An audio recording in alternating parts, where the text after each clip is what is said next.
अब समय की मांग है कि देश में एक सेकुलर सिविल कोड हो। प्रधानमंत्री मोदी ने आज लाल किले की प्राचीर से राष्ट्र को संबोधित करते हुए कहा कि हमने कम्युनल सिविल कोड में 75 वर्ष बिताए हैं। अब हमें सेकुलर सिविल कोड की ओर जाना होगा, तब जाकर देश में धर्म के आधार पर जो भेदभाव हो रहे हैं, सामान्य नागरिक को जो दूरी महसूस होती है, उससे हमें मुक्ति मिलेगी। मेरे प्यारे देशवासियों, हमारे देश में सुप्रीम कोर्ट ने बार बार यूनिफॉर्म सिविल कोड को लेकर जो चर्चा की है, अनेक बार आदेश दिए हैं, क्योंकि देश का एक बहुत बड़ा वर्ग मानता है और उसमें सच्चाई भी है कि जिस सिविल कोड को हम लेकर के जी रहे हैं,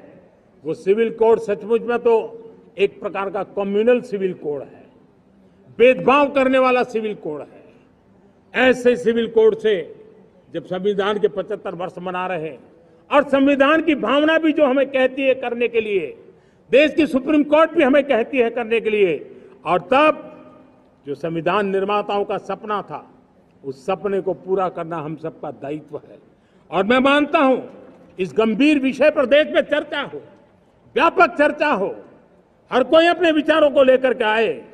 और उन कानूनों को, जो कानून धर्म के आधार पर देश को बांटते,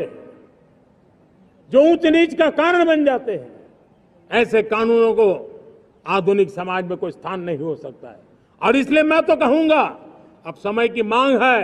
कि देश में एक सेकुलर सिविल कोड हो। हमने कम्युनल सिविल कोड में 75 साल बिताए हैं,